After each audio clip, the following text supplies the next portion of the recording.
This is the place. And you say people come from far, far, far away to find their dreams, chasing down these meteors and comets called dreams in the sky of life. Yeah. Daemon Targaryen, first of his name, do something fucking naughty. Despicable. Despicable episode. I like this episode, guys, but despicable episode. Honestly, I seen the conversation on Twitter. I expected more people to blow up about it, but I'm actually surprised. Was that how it's going down on Twitter? Well, I was hoping. Well, not hoping. I don't want people to. I thought people was gonna start tripping out. I seen some people, they're uncomfortable by it. Obviously, as many of us probably was. I wasn't really, but I'm like, at least people are being understanding for this show. If you insist.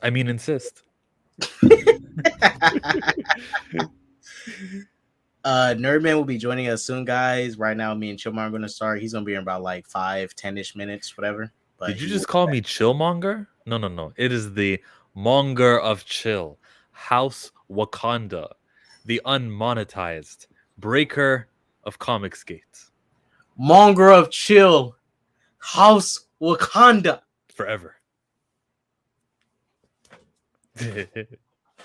we gotta work on our house names and stuff. I mean, I'm already a Sanctum, so I'm already a house technically. Yeah, that's true. So can't really rep a house. I'm already a house. Can't have two addresses. That's not allowed.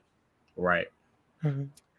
But I like this episode. So I'm not sure if you watched the second half of it. Well, so after they did a little teaser at the end of the episode, they basically had a moment where the cast, like the writers and directors, talk about the episode and give a little breakdown of it. Okay.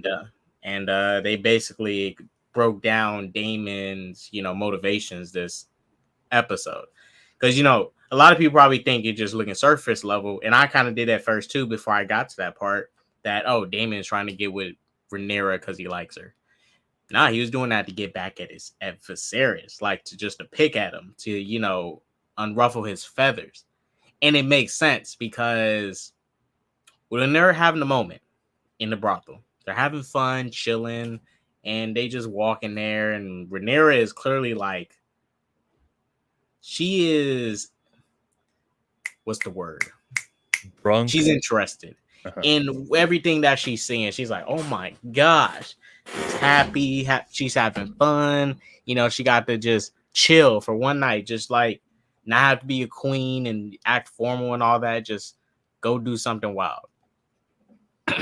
You notice how he waited till the end of the night where they went into the dark alley for him to take off her hat and basically reveal her identity to everyone else. He didn't do that until she was really drunk, and then he could finally pull that off to get her into that room.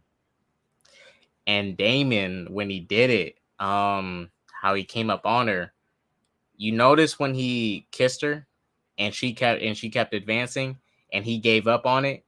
He was like, what the hell is there's that, I want to do it, but I really don't want to do it, because he saw it was wrong, but then he was very shocked at the fact that, wow, she's not even disgusted by this.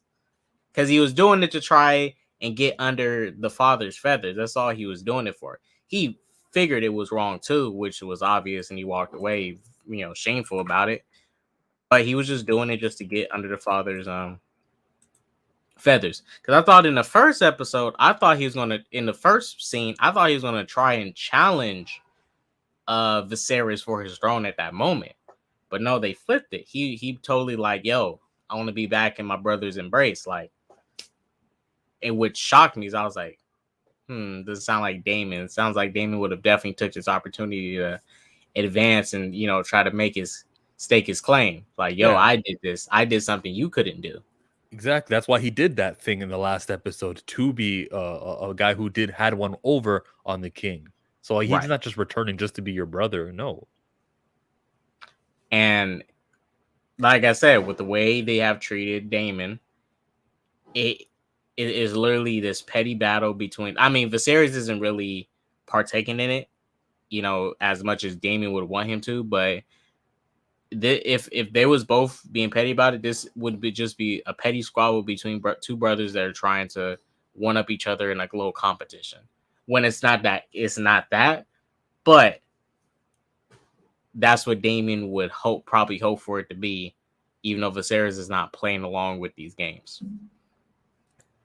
Daemon and Viserys right now, relationship is done. I don't think you can ever return it. He even said something like, "Go back to Dragonstone and scoundrel up whatever little pride you have left or glory you can get left. It's over." Oh yeah, their relationship is definitely done. What was even we saw this episode, the Hightower. That's done for now. Oh, the Hand of the King. So is he sketchy though? Did he really want all of this to happen the way that it happened? Because the way that the king was framing it is look. For 5 days, you were the Hand of the King to this other guy, to my ancestor, and then it ran out. Like, is he trying to say that Mr. Hightower is like trying to get his into the throne? I think he was trying to use when he said that. I think he was trying to say like, hey, because he was a hand to his father, right? Mm-hmm. I think he was trying to say like, hey, he was a hand for this long, and for these couple days, and this happened to my father. So what does that say about you? I think he was just trying to use that as a reason to justify kicking him out, when I don't think him just going off of, oh, you had Rhaenyra being spied on was enough. I think he had to find more reasonable reasons to give him for him to have to be, kicked off of his council, instead of just saying, hey, you were spying on my daughter. Even though he can definitely call him out and, banish him for doing something like that. I mean, he really even wasn't spying on his daughter. The only thing that happened was there was like a guy. Yeah, it was that little boy or whatever that walked out. Yeah. He looked young, but he also could have just been short. But like that little frail kid saw her and he goes and reported to her. It's not like he's like, hey, watch her. You stay at the door and peek on the. Yeah, and it didn't even seem like that to me. It just seemed like, okay, one of his, probably little helpers, they paying off some kids to, just keep an eye out in the city, little poor kids and stuff, and he saw it and reported it. That's all. I don't think that kid was following her all night. No, not at all. That's not how I picked up on it. And right. If the show wants to pretend, now the show is being ambiguous on purpose, so we're not supposed to know whether or not that guy was just parked outside of the brothel. Maybe he is. Maybe that Hightower. I think he was. It kind of makes sense he would be there. I mean, he's a little poor kid, and near this brothel. He probably goes there. Girls probably think he's cute and give him food and stuff or whatever, and he probably does like run little errands for the people there. Probably the knights and stuff that go there probably pay him. Hey, go bring me this, kid, or it kind of makes sense why he would hang around there. And then on the side, his mission, according to is the Hand of the King, is listen. You see anyone of importance there, you just let me know, because families. Yeah. He's probably there for Alicent Hightower just to make sure she's not in the wrong place. Or maybe that's where he sent Alicent Hightower to learn. Oh. He's got connections to the brothel. But Hightower's out for now, and that's why I say for now. Alicent is still like tied to Viserys. So, unless he's going to get rid of Alicent too, which I doubt, because that is his child's mother. I mean, he doesn't love her as much as he loves his previous wife, but I think he's going to be shortly back by his side in his council. It's just like the Jorah situation. Remember when Jorah got in trouble with Daenerys for supposedly being there to have to kill her, but he chose not to. Yeah. And guess what happened? Later he got welcomed back into Daenerys' crew, into her crew after 2 seasons. Yeah, but he came back after doing something so deceitful, like so bad. Like what Hightower did was messed up, but not as bad as something like what Jorah did. You know, like potentially plotting against her, but finding some way to, you know, give that up, and he started to actually enjoy being in her company, fell in love with her, and all that. Was good with you, Tony Robinson. Tony. Steve Hightower. His name's Steve? No. I think he's talking about somebody else. I don't get the joke. I don't know who Steve Hightower is. What does it sound like? Steve Urkel? Steve Harvey? Steve. Put Steve H in Google. What completes the word? Or Tony, just spell it out for us. We're not. Oh, it's a slow morning right now. Steve Hightower. There's a Steve Hightower hair salon and dry spa in Atlanta, Georgia. Is Tony from Atlanta? I do not know. But look, this is what Steve Hightower is. Steve Hightower, hair salon and day spa. It's really called Steve Hightower. What are the odds? All right. Who knew Steve Hightower owned a hair salon and day spa? Got it. Next time I'm in Atlanta, Georgia. How'd you feel about Rhaenyra this episode with the way she was? All right, so this is how I looked at her in this whole episode. There was definitely some type of chemistry between the two.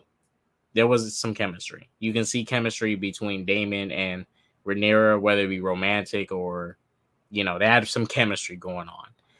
And when Daemon advanced on her and tried to do the deed with her, after that, she's like all, you know, she's literally excited. And then after that, when she gets home, Sir Creston is like, no, Cole, right? Cole. She sees Cole and she's like, yo. And I got the perfect cut of what this moment was that played out, guys. Stop.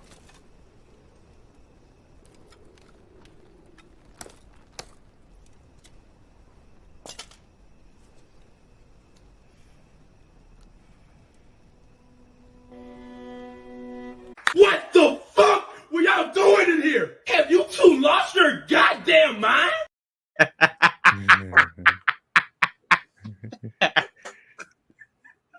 Listen, Kristen. I was waiting for somebody to walk in to see that shit, whether it be Viserys. He's the guard.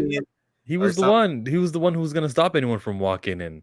And no, that was it. Like he knew, he measured, he assessed. He goes, let me see, let me think this through. No one's coming through yet. I don't think anyone ever comes through because this is my routine night. I know that she's all alone. One thing's gonna lead to another. So long as she's the one removing my armor, I could always claim that, hey, I was taken advantage of. What am I gonna do? Just following the orders of the queen, of the princess. He was. Well, so Tony, in the show, and the actor's 22, but in the show, I think she's 17, 18 now. She's 18 now, I think. She's either 18 or 17 now. Bro, when this is like a 3-year time skip though. They said 3 years. She's 18 now. She's 18. When did she start? The first episode she was 15? 15 in the first episode. Now she should be 18 in the show, but she's 22 as an actor in real life.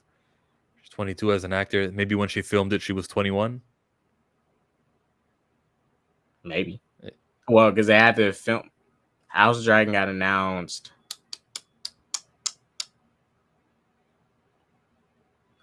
Like about what, 2-3 years ago? About 3 years ago, House of Dragon got announced. It got announced like pretty early a while back. So this was filmed when she was still 18.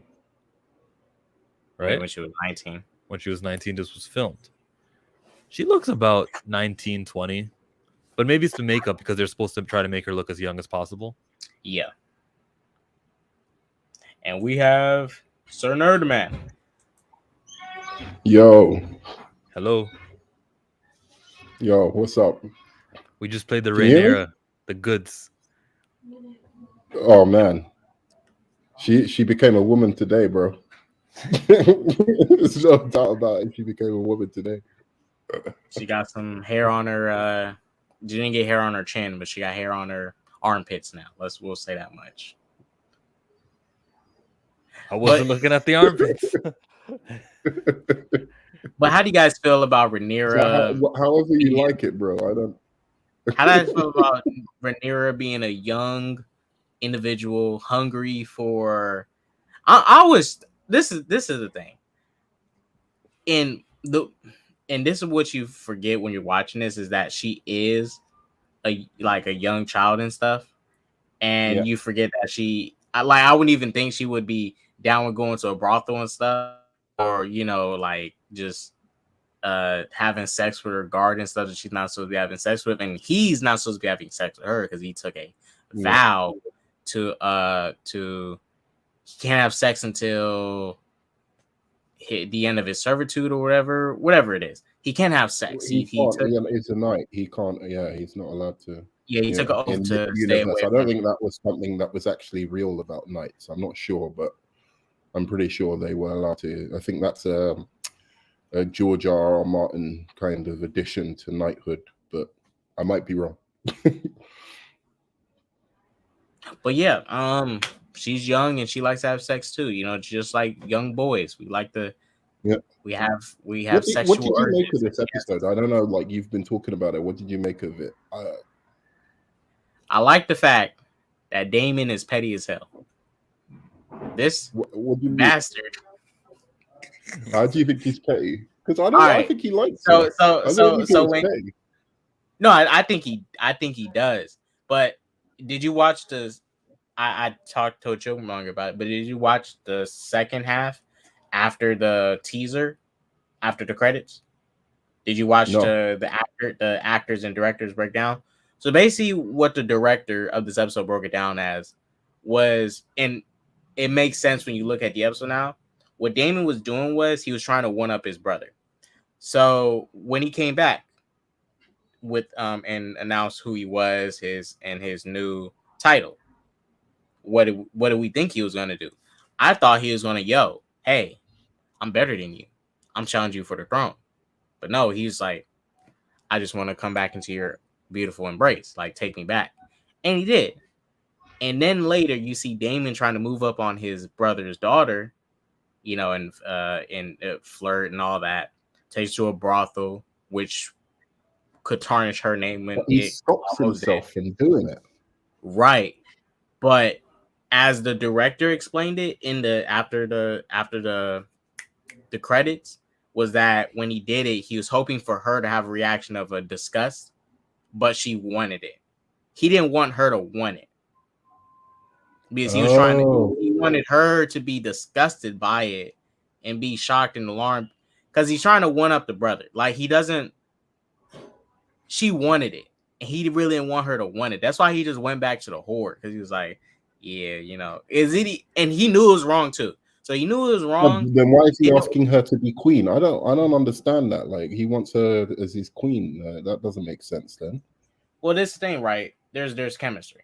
They like each other. Yeah. But I still think overall he wants to get that throne. He wants to get all this stuff that he thinks he's owed.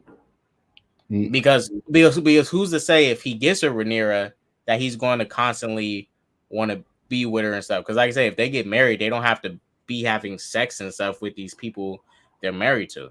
He can still go back to the whore that he's with, because clearly he's more interested in her, even though he doesn't want to admit it.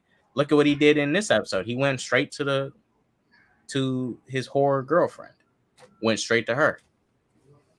It's like Robert Baratheon. Remember how many kids he had, bastard children all over the city? Just because you're married doesn't mean you're going to stop enjoying yourself with other women. But I think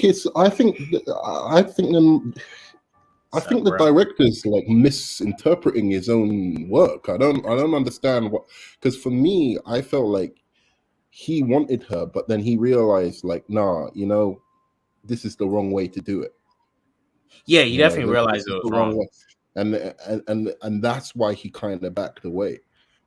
He wanted to take her on like this kind of like for her to see the other side, to see the world, that only noble men can see, because noble men can go in, they can go out. She can only stay within those kind of parameters. And I think he genuinely cares for her, and he's mixed Oh, up. I think that I'm not saying he doesn't. They're Yeah, I all think mixed he up. does care. They're all mixed up, because you even heard the king, right? Like the king was like saying, oh, you mother always knew you as the favorite. Like the king's messed up about what he did.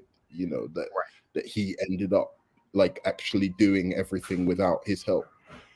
So he's kind of like doubting himself as a king as well. I thought it was a weak episode for him, to be honest, but as a character, the king, because I came out of last week respecting him, and now I'm kind of like, nah, you're a bit. I just didn't like his. I just didn't like his reason. Well, this what I did like. I like that Rhaenyra put her foot down. I was like, all right, then I'll do what you need me to do, but you better do what you're supposed to do and get rid of that Hightower fool. Like I like that she, put her foot down and said, nah, you're not going to. I'm not going to bow down and do what you want me to do. I'll do it. I'll compromise and make this work, but you do what I need you to do, and I'll do it. So I like that she did that. Yeah, and you know what? When Viserys, when she did that, he was like, "Damn, I don't want to do it." He did not want to do that shit. Because if she did not say that, he would have never done it. He would have never kicked out Hightower if Rhaenyra never said nothing about it. He would have kept him. Yeah.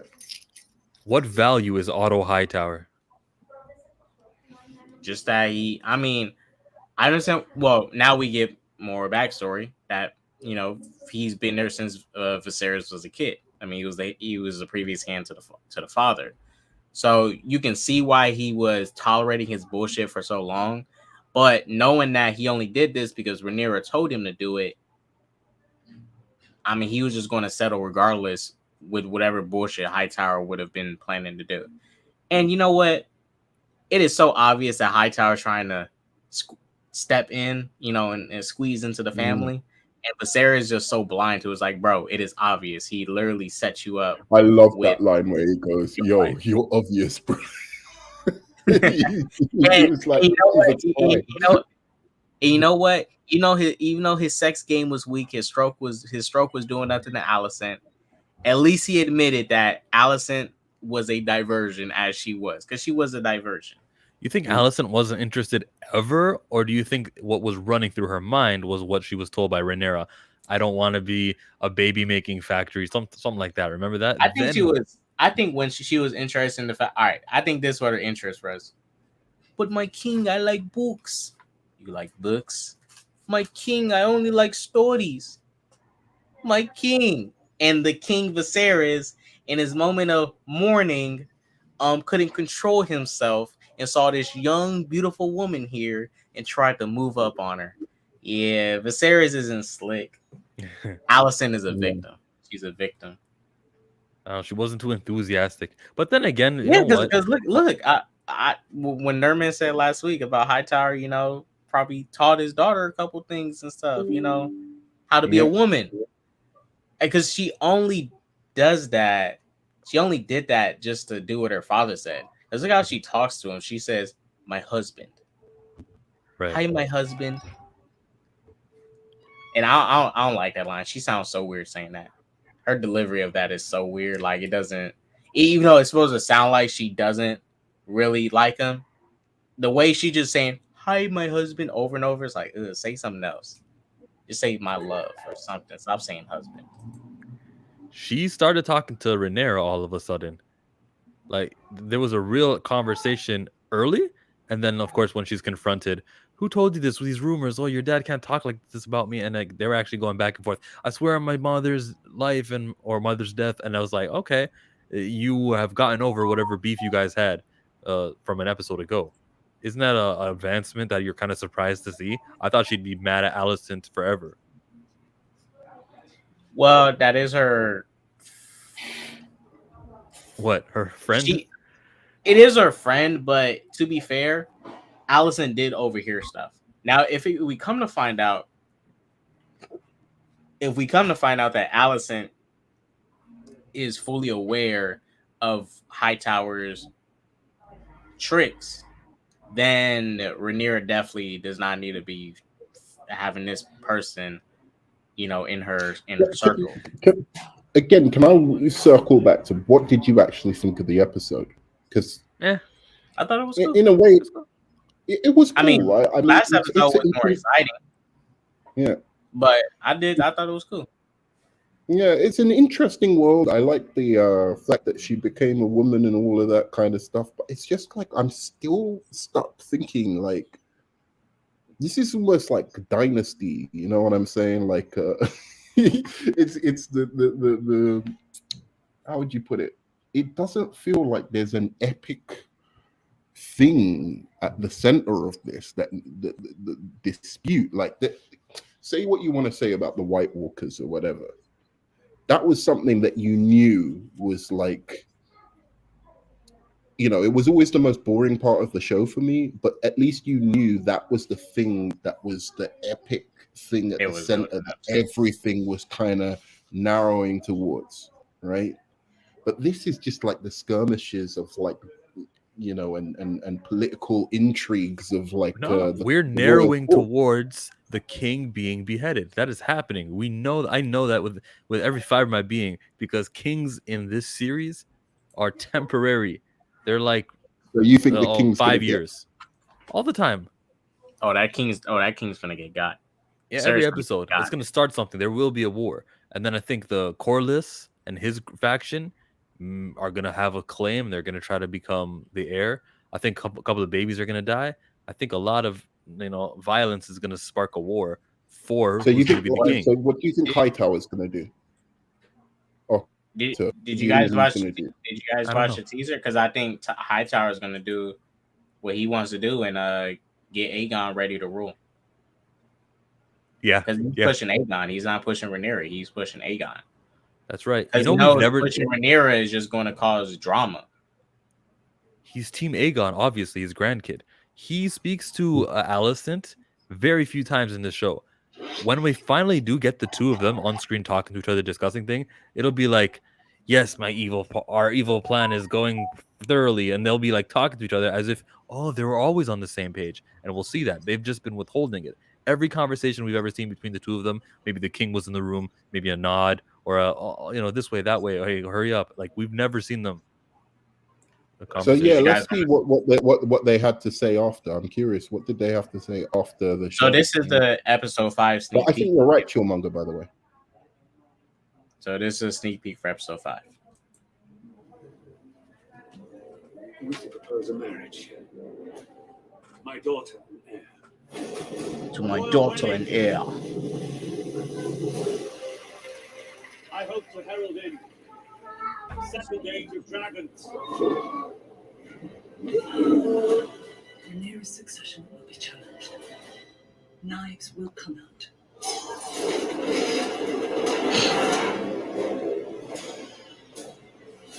The king will die. And if Rhaenyra succeeds him, war will follow. Prepare Aegon to rule. That's everything we just said. See, a war is coming. Knives are going to be out. She's going to Aegon the rule. Yeah. Look, the one she's going to marry, Corlys' son. What was his name? He had his own dragon. It was the silver one. He's a little Valyrian boy, a little light skinned kid with dreads. I forgot his name. I keep forgetting his name. I forget everyone's name, but we were introduced to him already. He seemed cool, but we didn't have much character moments with him. We'll see what he's like. He could be. We only seen him in the first episode when he was a kid sitting at the jousting competition, and when he was standing at the battlefield. Well, he was standing at the planning table, that little war table in episode 3, and he wrote that dragon. Then I'm just like.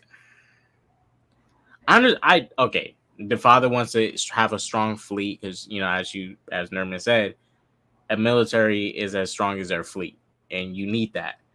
But you got dragons. Like fuck They've got dragons. A fleet. Fuck your fleet. Yeah. Yeah, like fuck that fleet. You got dragons. Yeah, and they don't have those things that to shoot. What is it like? That from Game of The Thrones. harpoon. The harpoon, exactly. That dragon harpoon. But yeah,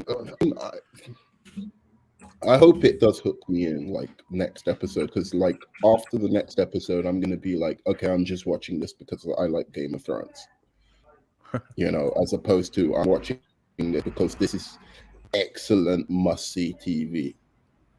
It's still on the border of TV. But what happened this episode? I mean, she had sex. What happened?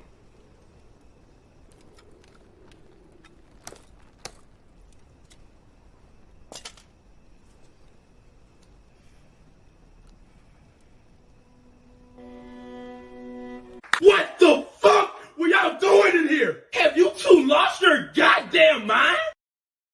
The funniest thing about that scene was how long he took to take his clothes off. I think that was his first time having sex. He really wanted her to take it off. I think that was definitely his first. Yeah, I think they should have had him in less clothing or something like that, because that took a long time. It was like, think about it. I think that's what if he is a virgin.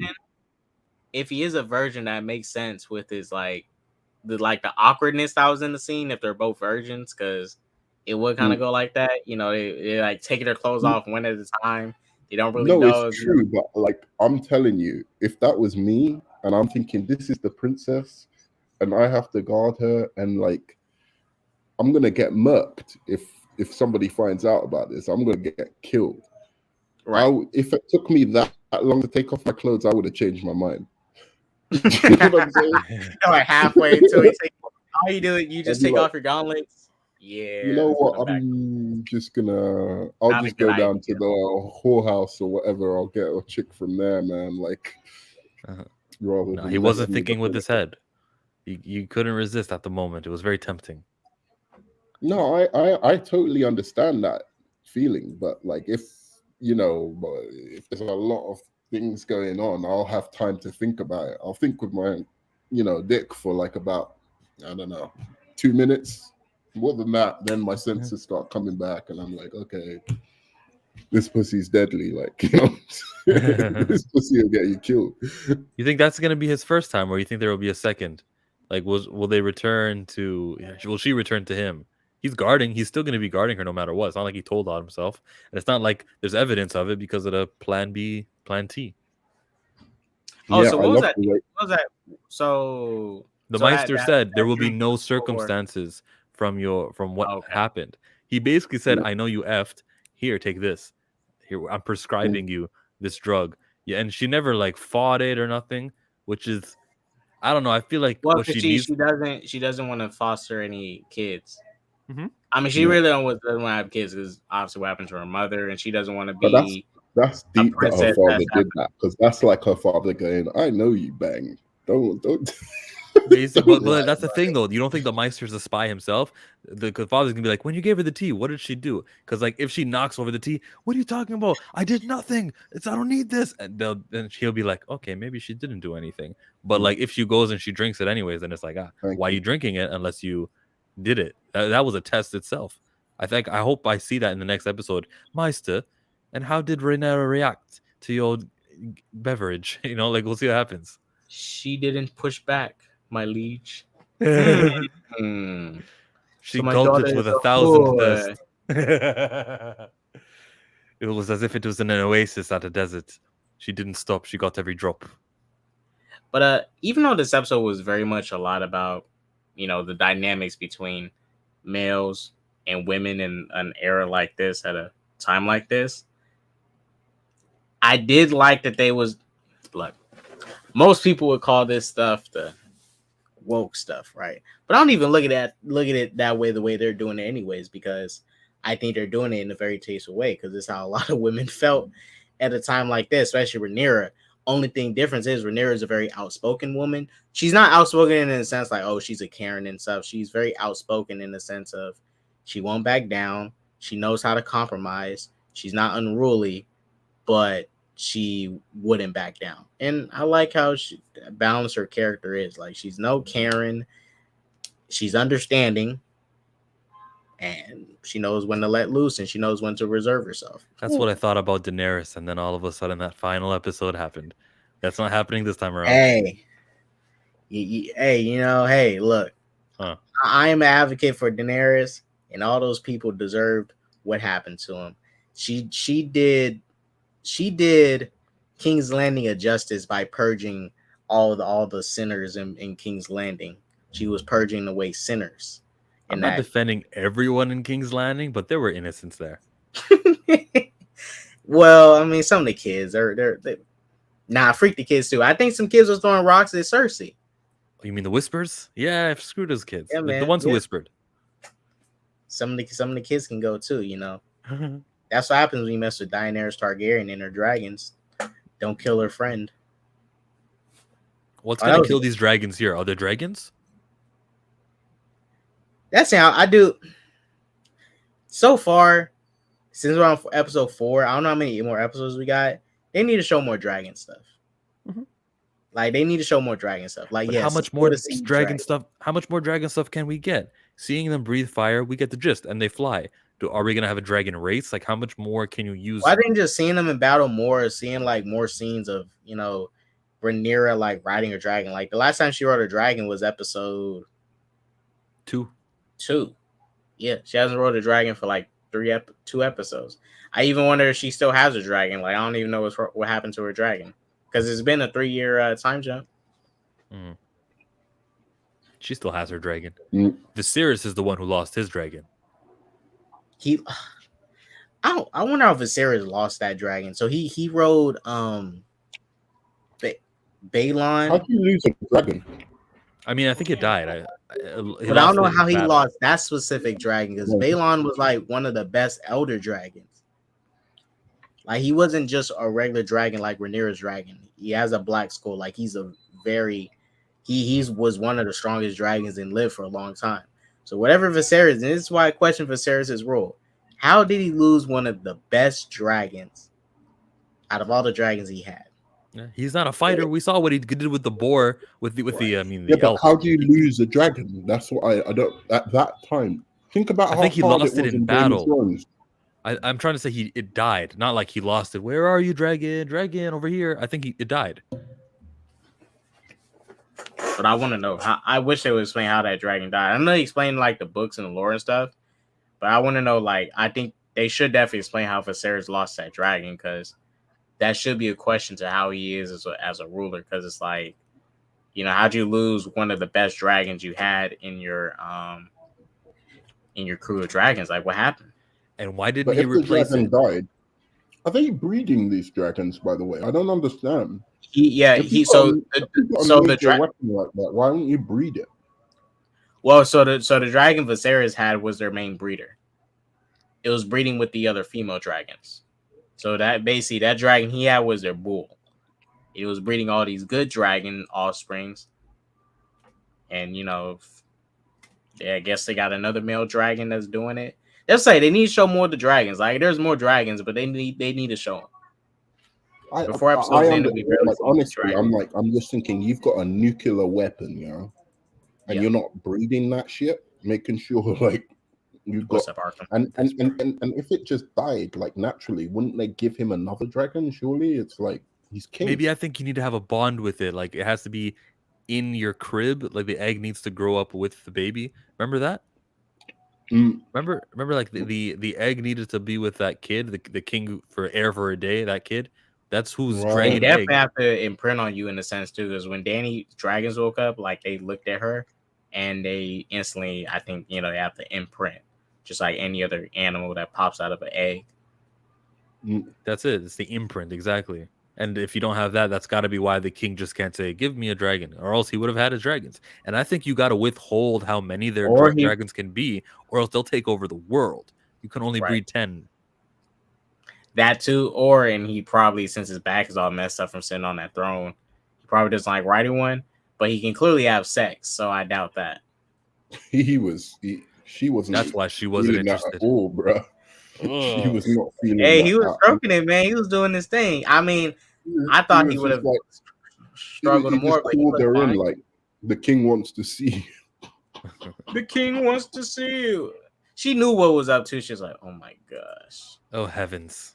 I gotta let him on." I had to Also, did have him. not train her well, bro. I'm sorry. I'm looking at that. I'm like, dude, you need to train. Like, if Littlefinger saw that, he wouldn't have been having it, bro. If that was Littlefinger's chick, he'd have been, what are you doing? That's amateur shit. You know what I'm saying? He would have like enjoy it more. Exactly. We can hear you chewing your food, nerd man. All right, sorry. But yeah, I mean, was there anything else y'all had to say about this episode? For me personally, like I said, not that much happened in this. Not that much happened. That's what I thought. I'm trying to remember, see what else happened. Well, you mentioned just now the king's back. It's getting worse. His time is finite. He will die. But just to confirm, that's from sitting on the throne, right? Maybe it's Otto Hightower poisoning him. Maybe it takes that long. But it was just, it might be, but it was just, this episode really, like, I felt like it was a filler episode. Like, sure, I like to see, what's her name? Rhaenyra, banging everything. It was kind of nice, but that's all that happened. Like, literally nothing else happened. Oh, yeah, I agree. Yeah. For me, it wasn't filler, but it was definitely one of those episodes where, like, you know, they, like, wind stuff down and they're just casually just chilling. But something does happen, but not much happens, you know? The next episode, that's when stuff is going to be happening, episode 5. But this episode just set up just this whole little sexual encounter. But I think there's one of those episodes where the director's like, hey, I want to show something, but we have to like take a step away from the story for a little bit, and I want to show this thing off. Because if you watch the director's little interview that she did, she breaks down why that sex scene was so like important for them to do. Because one, it's awkward to do with the characters are doing it for this 17 or 18-year-old girl now, and it's like 30, 40 something year old man, and having them go at it together. And the way she framed it, she wanted it to be shot from a woman's perspective. So, you know, whatever that is, that's how she wanted to frame that sequence. When I type Matt Smith in Google, the next word is age. I feel like that means a lot of people were trying to see how old the age difference was. Yeah, because they went at it. I mean, Matt Smith he's not old, but he's 39. Up there. Yeah, he's up there in age. He's only 2 decades older. Superboy. He's exact same age as me. What up, Superboy? I'll be your Rhaenyra. I think we should get ready. Matt Smith is a really great actor, though. Can I just out of curiosity? Yeah, I believe him. He's a believable actor. He's not a bad actor. Yeah. You know, I see Matt Smith the whole time, though. I think the best thing he ever did was like this. I know you probably guys didn't watch it, but The Crown, when he was playing like the king in The Crown, I thought he was pretty good at that. But that's because he's just got this smug face, and it fit perfectly the kind of king he was playing. But outside of that, I'm just like, it's so Matt Smith. I'm so used to him being like the same, and it's like I can't get lost in his character, whereas I get lost in the other characters because I don't know the actors so well. Doctor Who. Yeah, I haven't seen Doctor Who. Well, I just read he was the 11th Doctor Who.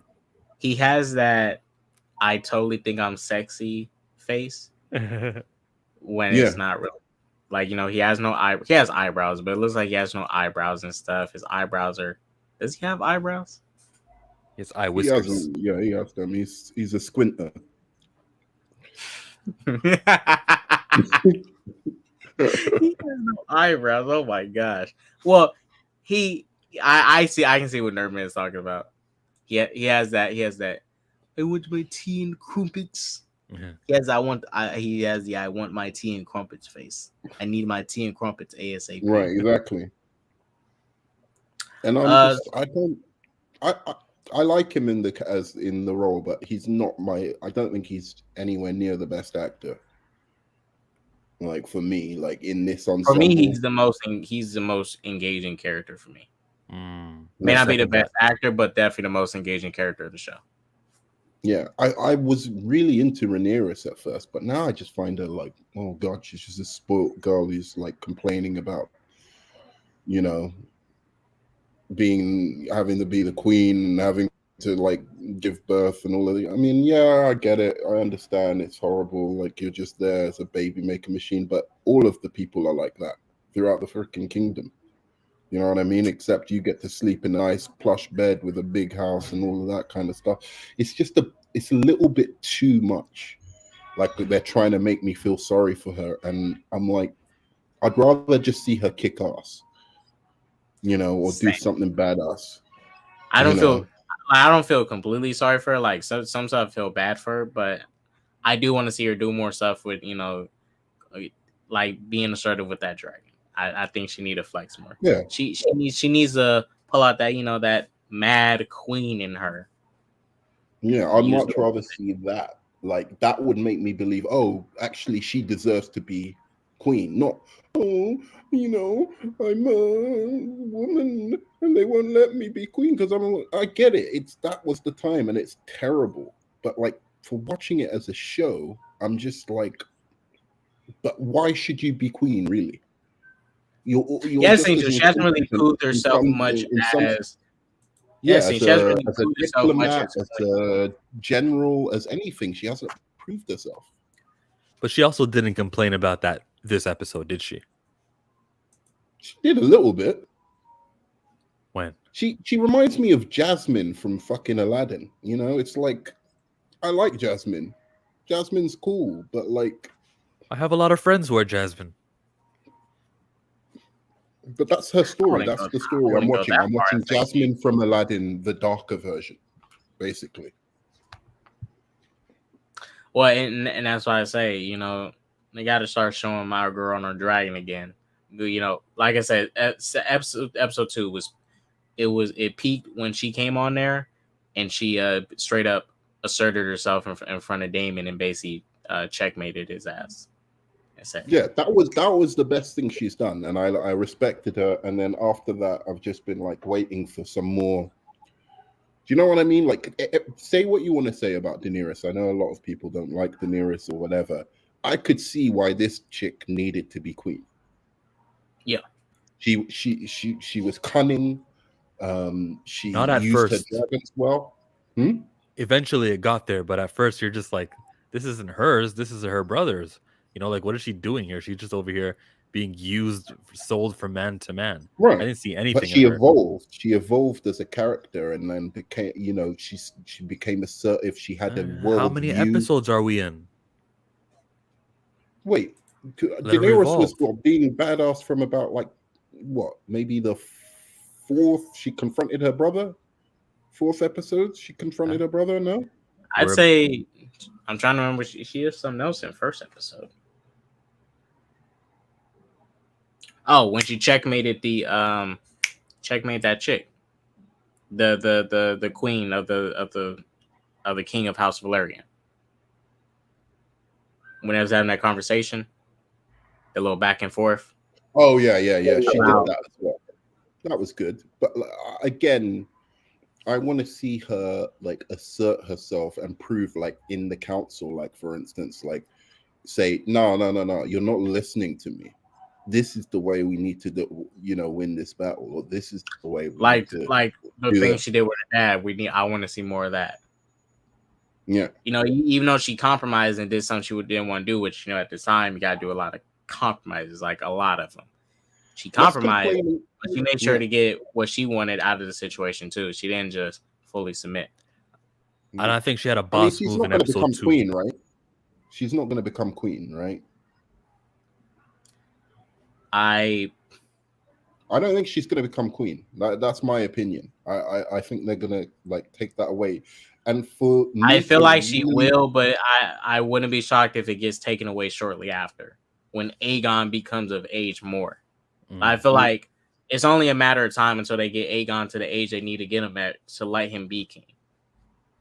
Because he's still like 2 or 3. He can't be king now. Probably like 5 or 6.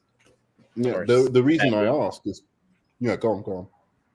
Yeah, like maybe 5 or 6 or 7. I mean, this isn't like China when they was literally had a baby king. Yeah. Emperor. But the reason I was that was a good movie too. That was a good movie, yeah.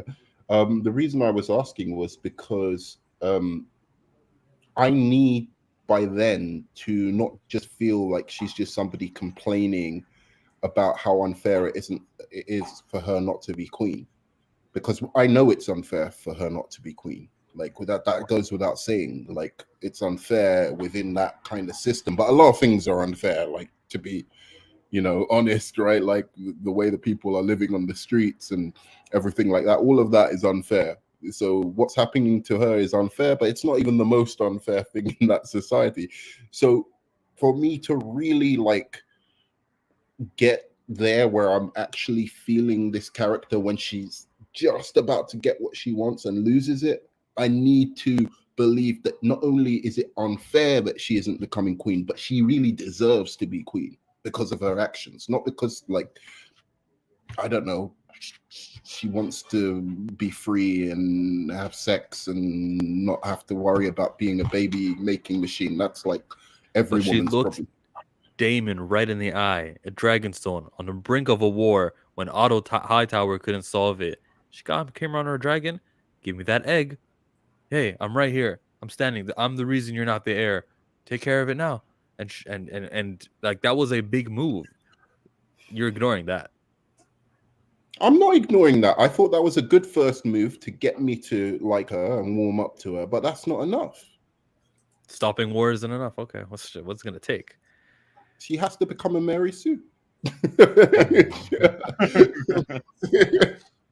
No, but it's true. Like you're damned if you do and you're damned if you don't. Because if she started like asserting herself, like really, like I know that a lot of people would call her a Mary Sue, but I think there's ways of doing it where hopefully you can make it make sense. Like it takes 3 seasons, like it did for Daenerys. Yeah, well, like I say, what she needs to do is just bite back more. Like her weapon is her tongue. Her not in that way, but her weapon is her tongue, her mouth. Oh yeah. The way like I said, the way she had that back and forth with her father.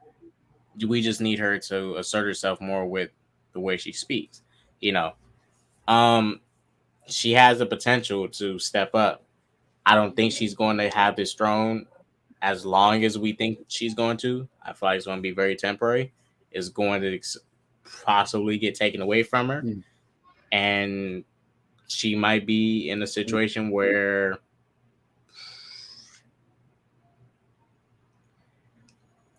I honestly think she's going to end up getting pregnant and stuck.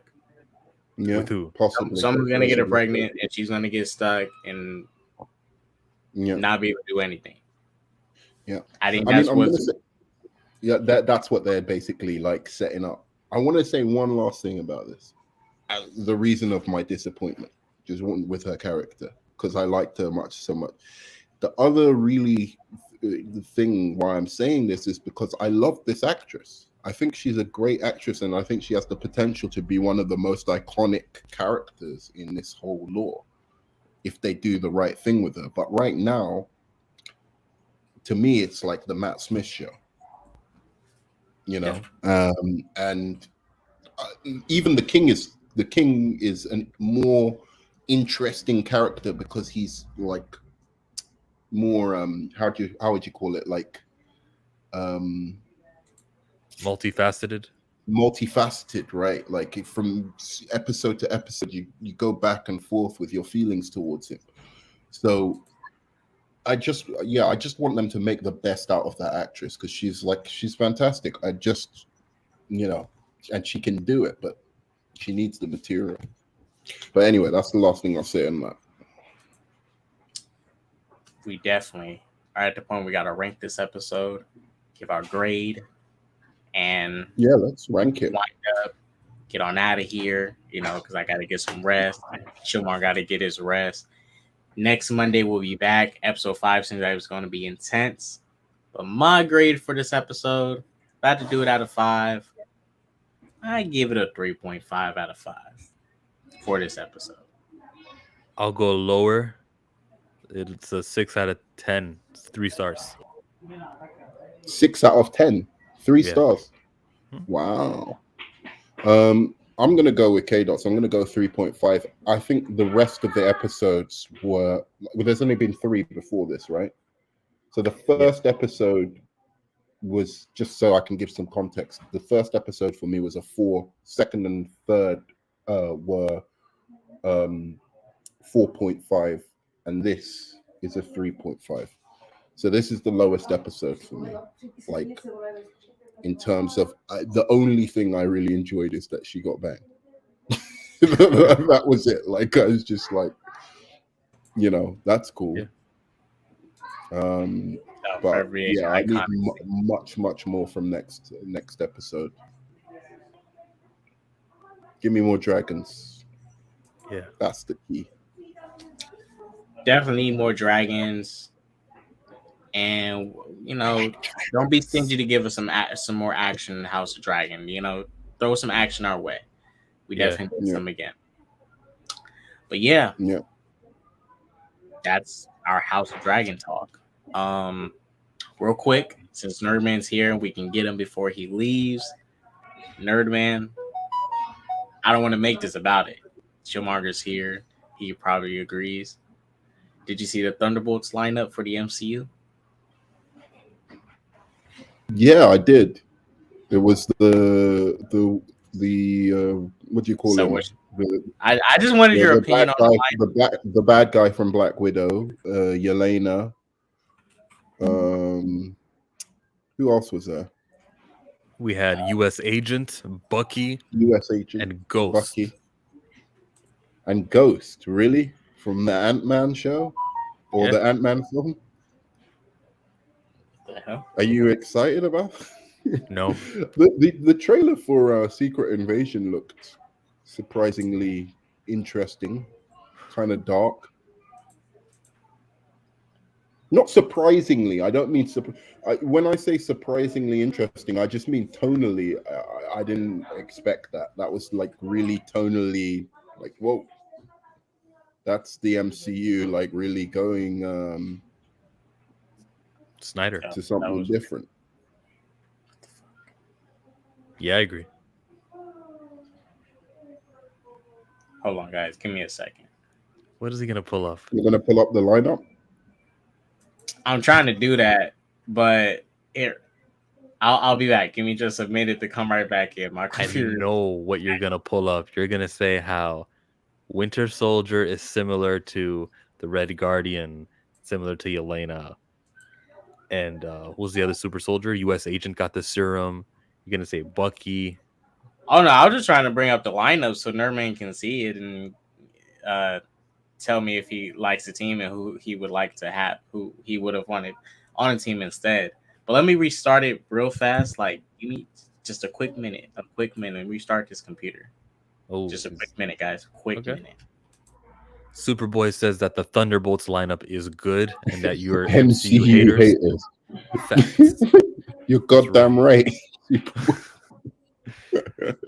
You couldn't bring yourself to becoming one of us. As a badge of honor, bro. I'm down on She-Hulk. Are you up on She-Hulk? I haven't seen it. I haven't seen any of the shows since. I watched the first episode of the Moon Knight. The first 2 episodes of Moon Knight. And then I think She-Hulk is so short. She-Hulk is so disappointing. You'll get like 20 minutes in, it's over. That once you will get to it, if you ever get to it, you'll binge it and you'll say, okay, that is, you'll take it a different experience, because the way I watch it is like, it is short. They spend so much time on men bashing, and all of a sudden he's back, and then all of a sudden the episode's done, and you go online and you get this crazy commentary. I know you've been on Twitter. You saw She-Hulk twerk. You saw like all those conversations sparking. Yeah. And it's just like, why would the show do this? Why don't they have substance and progress storylines involving She-Hulk, Jen Walters? I am an MCU fanboy, Superboy. Oh wait, the Red Guardians in it, as well. This is the team. And this is like the Suicide Squad of MCU, yeah. Well, there's supposed to be a team of villains. I mean, so there's supposed to be a villain team. How's Yelena a villain? She's not really a hero. I'd say she's just an assassin right now. She's still a hired killer. So she's not even really a hero. Anti-hero, that's kind of stretching it. They're all kind of anti-heroes, really, apart from... Who's that one on the left-hand side? Val. That's Val. She was... Val. Contessa Valentina de Fontaine Allegra Ramirez Esteban. Remember in the Julio. Black Widow post-credit scene, she was the one who hired her? Well, she gave... No, that's the chick from Seinfeld. Yes. Who hired her. That's the chick from Seinfeld on the left. Her name is Julia Louis Dreyfus. Julia Louis Dreyfus. She's awesome, by the way. I love her. But like that doesn't look like her. That looks like a much younger woman. Oh, it's definitely her. That looks like her. That is her. It's definitely Val from She looks Asian, dude. Oh, it's Chloe Bennett. Right. It's Daisy. And they got Ghost. The only people who I think are definitely should be here is Ghost, Yelena, U.S. Agent, Red Guardian should be in the comics. Zemo, and is this Bucky. the lineup in the comics? Nah, Yelena's not in the comics. The Thunderbolts. Are they cool or something in the comic? After Civil War, the government needed a superhero team that were sanctioned, and this is it, the Thunderbolts. Except they weren't these members. Yeah, Zemo was the founder of them. So why is Zemo not in there? That's the thing. That's why I say Red Guardian should be Zemo. Abomination should be where Bucky's at. And I'd be fine with the team. Well, for the MCU version, not, trying to get the comic, because I think Red Hulk was a Thunderbolt at one point, and it would have been cool to see him, but, the actor's dead. We don't know what they're going to do with that character. But yeah, I just want to Nerdman's quick opinions on the Thunderbolts. I think it's fine. When's it coming out? Phase 5, right? 2024. I think it's over for comic book movies. I think the WB missed the. Honestly, I think WB. No, Nerdman, look at it like this. Nerdman, look at it like this. Nerdman, look at it like this, right? It's fantasy now. Nerdman, look at. We see, the fans want something different. We see they want something different. They've been very critical of the MCU as of recent. When this is DC's chance to rise. Zaslav, this is your chance to freaking rise. Zaslav better take this opportunity in 2024 to rise up. They need to do this with the entire comic book fan base. Just give them a fucking FU and go away. We don't even want you as a fan base anymore. That's what they need to do. Get rid of all of them, because in the end of the day, we've been infected and just by just a group of people who will never be happy ever anything. Just take the last 10-20 movies. They don't like any of them, and it's just. For whatever reason, it's always some kind of reason. It's not comic book accurate. It's not this. It's not that. And I'm just saying, like, maybe just a hiatus on comic book movies would be good. If you look at year 2024, sorry, finish your thought. Sorry. No, because I think it's going towards fantasy. I'm telling you, once a fantasy movie comes out. And breaks some box office, I think you're gonna see superhero movies. People are gonna get more interested in fantasy. That's my theory. The next big thing is gonna be fantasy. I'll throw DC a bone because a Falcon movie comes in May of 24. Thunderbolts get July. November is the Fantastic Four. Right. You know what would kill it? If DC said Batman, Superman, Wonder Woman. Easily could kill Marvel. Because I think out the Thunderbolts, Fantastic Four should be interesting. I'm not going to diss that one too much, but it's just so unknown. But they could own the 2024 and take it from Marvel with even 2 movies, Batman, Superman. That's all it takes. They need to get 2023, bro. They need to get they need to get they packed for 2023. So exciting, like news but it's dead for 2023. But 23 is over. After that, none of these movies will continue. Wonder Woman 3 that's on point, maybe with a new director, new vision. A Superman movie that just looks awesome with the greatest directors ever. They need to get all of that by 2023, or I think it's over for them, homie. I mean, they got until 2024. This is the thing. By the end of this year, they need to find a head of DC. Yeah. By 2023, they need to start producing that Superman movie. Yeah. By the time 2024 comes out, that movie has to be ready. Well, not released. It has to be ready to be released. No. By the end of this, I agree with you. They need to find a head of DC. Studios head, like they need a head of DC. But even prior to that, they need to just get some people who are interested in doing get a top director, top writers, and just say pitch me Superman movies. Oh yeah, I agree. And the same with Wonder Woman. They need to be doing that now. Now. It's just that right now, this thing, they've got Batman sorted. Right, in this thing, right? Zazav's safe. He knows he's safe until because he doesn't have nothing at the moment. He has an idea, plan of what he wants to do in the future, but he doesn't have stuff in place yet to do anything because they can't do nothing without the DC studio head he wants to throw in. He needs to get that head by the end of this year, and once he gets that head in, first things first, Superman movie 2023, start producing it, or take that script that Ty Nisi Coates is working on. Flip it, script, edit it, do what you got to do. Use that to throw it away. No. Dash it and come with something like. No. Take that script and edit it. Use that since it's already there. Like heavily edited. Superman who can't fly. That was Superman without power. Now I said they can edit it to make him fly. All that stuff. Edit what? Get that out of here. Ultra Humanite as the villain. Ultra Humanite. What are you editing? Terrible. What are you really keeping if they're going to change the villain? They're going to change his powers. It's a whole nother movie. No. The reason I'm saying take the script is because you already got something there. Because think about it, they have to write a script. It's probably going to take a year. I'm saying they need to have something ready by 2024. They should take. Do you know what they should take? They need to have something ready by 2024. I'll throw something back at you. Take that script, edit it. Boom. Either take Superman vs. the Elite. Or the animated movie, or what was that one that started the Superman Man of Tomorrow?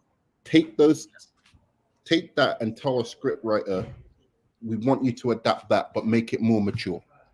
Make it like something that like film goers, not like cartoon style dialogue and all of that. Just take that concept and put it to the big screen. And you can fast track a lot of shit just by taking those animated movies and going, look, we want you to take that concept, but just do it like so it's not like it's got a feasible budget and it's not animated like style dialogue. We're talking about normal dialogue, film level dialogue. That's it. To me, I don't know about you, but like I think that would solve a lot of problems, especially with Superman and Green Lantern. For me, mainly Superman Man of Tomorrow should be the biggest inspiration for them to do a Superman origin movie. If they do an origin again, with Cavill, Superman Man of Tomorrow doesn't have to be the same movie. If you're doing a Superman origin, Superman Man of Tomorrow is the best way to do it. Take some inspiration from it, flip the script, maybe make, I don't know, instead of Parasite being a villain, it can be Lex or no, do Parasite. I think Parasite's good. Honestly, if it was Cavill, I'd go with the one I was talking about, Superman vs. the Elite. Right? Yeah. Have you seen that one? Everyone's seen Superman vs. the Elite? Yeah, I see. Was it like 4 guys? Yeah. One of them was British, and he was like scared of him at the end. Yeah, exactly. Do Superman vs. the Elite. Or else? Superman Like, versus Lobo. that kind of thing. And then if you're going with Cavill, and then like straight away do even throughout the movie, just do hints that Brainiac is there. Do you know what I mean? Brainiac like is you have a something. plan. And then do a post-credit scene with Brainiac, have a banging actor doing the voice where like they don't tell you who's doing the voice, but you kind of like hear it might be this guy, and then you just boom, blow up. Thank you, Antonio. It will burn people's minds, bro. If It shouldn't be Henry Cavill. Henry Cavill has shown us that he will not play ball with WB, that he will finagle contracts and stuff. If you're gonna do 10 years, buy Henry. I need some unknown guy. That's why I look. Henry What? Cavill, if he does not show up in that Black Adam post-credit scene like it's rumored, buy. That's it. Just go. Exactly, and that's what I'm saying. If they're gonna do a stop, sorry, go on. I can't hear you.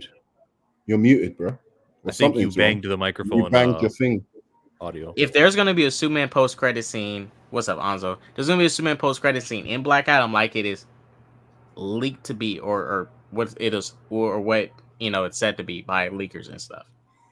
If Henry Cavill is not in that fucking post-credit scene, walking up to Amanda Waller and saying, like checking her, like, I'm back.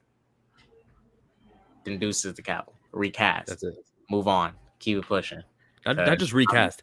End. Everything that's coming, Aquaman, Flash, Shazam 2, who cares? That's it. That's finished. That's an old universe. That basically is in the same relevance as Hulk from 2003. We are now moving forward with a brand new attached universe where every movie will reference other movies and that's from the neck down. And see, that's from the Flash. You're right. I used to be against that, but you're right. As much as I'd want them to, this is the thing. I definitely want them to keep the Shazam cast. Don't let them go. Bro. You can keep Jason Momoa's Aquaman and Gal Gadot's Wonder Woman. That's about it of honestly what I want you to keep and get rid of everybody else. How do you keep some but you can't keep the rest? Like if that's canon, that's all canon. You need to add fast track Wonder Woman 3 not with Patty Jenkins though, or unless she's got a banging idea, just drop her. Fast track Wonder Woman. Yeah, if they're gonna start over with the Wonder Woman origin, then just do a new Wonder Woman. That's why I say if you're doing a Superman origin, start over with the new Superman. If you're doing a Batman origin, start over with the new Batman. They did Robert Pattinson. I think Gal Gadot deserves a third movie, but like that, you just start again. And this time, set Wonder Woman in origin in the modern day. Fuck all this in the past bullshit. Set her in the modern day, bro. Because that's what fucked up her franchise. The fact that they set it in World War I, even though it was a good movie, I'm not gonna say it wasn't a good movie. But what are you gonna do with the cast, bro? The cast that we've come to love. Like the Asian, what was it? The Middle Eastern guy, he was funny. I think it was good in the first movie because I didn't really love that cast. They had good moments, but I didn't really love. Yeah, I know, but do you know what I'm saying? When you're building a franchise, I know bring characters back and then build upon that with new additions to that. It's like she had nobody, she had nothing supporting her in Wonder Woman 84. Did you notice that? It was just her and Trevor, and Trevor didn't even make sense to be in there. You know, they had to do something where she wished him back. I mean, that's the problem you have when you set something in the past. You either set it in the past and keep it in the past, like just do Wonder Woman 1, Wonder Woman World War 2, and then the third one you could do set in the present time, or you just have to. I think they should reboot Wonder Woman and set Wonder Woman, Superman, and Batman all in the same period, age, and maybe in the Patterson universe. Yeah, I mean, preferably this. I think ultimately, before we head out, 2 more minutes. What I think they should do, if you're going to reboot them, That Superman be like year 2 in. That Batman be like year 3. Already in. Deep, close to each other in time. Wonder Woman has been around for a while. She's been helping people out. They all have not exactly linked up yet. But whatever first films we get are kind of like just like Robert Pattinson's Batman year 2. You're established. You give us a little bit of backstory, but you're established. You have them do something. Because even then, that works too. As long as you give them a film to introduce them, tell us who they're about, and by the time you get to the team up, you don't have to worry about this character has to get development. This character has to get development. They got to develop, but you don't have to give them their whole backstory and give us a history lesson in this team up movie. You can get out the way and focus on to be fair, I don't know how that guy did it. I think he did it extraordinarily skillfully. What's the director of the Batman? Matt Reeves. Incredibly skillful job of somehow managing to do an origin, or not even an origin. I mean, it's an origin of Bruce Wayne in a sense, but to do a Batman movie where he's just still kind of getting to become Batman, but without doing the origin. I thought that was an incredible stroke of, I've never seen that done as successfully as it was done in that movie. I mean, can you think of a franchise of a superhero that started like in their year 2 and yet like gives you so much like understanding of the character, and you still feel like, yeah, he still needs to develop and learn, but it works. It's never been done before. What an amazing feat. I mean, I'm not saying it hasn't been done before, but I can't think of any like superhero movies that did it like don't start with the origins. There's not many superhero without origins. That's the point of them. It's only really in Spider-Man. Maybe Blade is the closest. Spider-Man Homecoming, when we got him, it was like, well, we've known the story of Spider-Man. That's different though. He's many years deep into it, but you can understand why they started where Blade started at in that first movie. Actually, you're right. Spider-Man Homecoming. But those are the only two that qualify. Maybe Superman, because we've seen his story so often. But like, those are the only two heroes that we kept seeing the story of, that they never would repeat their origin. Captain Marvel was kind of interesting, but it was like 5 years after. But then the amnesia thing throws everything out of the loop. I don't think it qualifies for your situation. Yeah, it still showed our origin. I mean, really, and it was still terrible. So, sorry, Chillmonger. I know you love it, but I always forget Chillmonger likes that movie. 8 out of 10. Sorry, Chill. All right, you guys, we gotta get ready to head up out of here. Thank you all for watching. Go start that peace, love, positivity, and all that jazz. Don't do drugs. Like I always say, do drugs. Deuces. Peace.